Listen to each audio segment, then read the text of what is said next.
তোমাদেরকে একটা কথা বলি। এর আগে আমার একটা ভিডিও তোমাদেরকে শেয়ার করেছিলাম মামামের। ঠিক এই পুজোরই ভিডিও দিয়েছিলাম। ঠিক তেমনি এর ফুল ভিডিওটা তোমাদের সঙ্গে শেয়ার করছি। এদিকে মামাম কীভাবে হাতে খড়ি দেবে তার প্রস্তুতি পর্ব বামুন মশাই পুরোটা শিখিয়ে দিচ্ছে, এবং কীভাবে লিখতে হয় সেটাও দেখিয়ে দিল এবং প্রণামও করে নিল। এবং মামামকে কেমন লাগছে সেটা একটু দেখো, আর একটু কমেন্ট করে জানাবে যে মামাকে কেমন লাগছে। আর এদিকে আমাদের পুজো মানে শুধু সরস্বতী পুজো হয় না, এই পুজোটা অনেক দীর্ঘ বছর ধরে চলে আসছে। এখানে সবাই দাঁড়িয়ে পুষ্পাঞ্জলি দিচ্ছে, আর সবাই আমাদের পাড়ার এবং আশেপাশে যারা ছিল সবাই এসে পুষ্পাঞ্জলি দিয়েছে। আর আমি যেহেতু ক্যামেরা করছিলাম, আমাকে তোমরা কেউ ব্যাক এন্ড সাইডেও দেখতে পাবে না, ফ্রন্ট সাইডেও দেখতে পাবে না।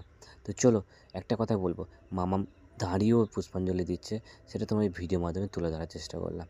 এবার বলো, এই ভিডিওগুলো কাদের ভালো লাগে? এবার কন্টিনিউয়াসলি মামাম এবং ওর মায়ের প্রত্যেকটা ভিডিও আসবে, আমাকে ব্যাক এন্ড সাইডে ফ্রন্ট সাইডে পাবে না। এবার থেকে একটা কথা বলি, প্রত্যেকটা ভিডিও খুব সুন্দরভাবে আসবে। আমি এবার থেকে আমাদের প্রোফাইল হোক, পেজ হোক, চ্যানেল হোক, সব জায়গায় আপলোড হবে। মামাম হাতে করে দেওয়া হয়েছে, মামাম বসে এটা খুব সুন্দরভাবে লিখছে। এবার দেখো, তোমাদেরকে একটা কথা বলি, তোমার যদি ভিডিওগুলো ভালো লেগে থাকে তাহলে লাইক, কমেন্ট, শেয়ার করবে এবং আমাদের পাশে থাকার জন্য অতি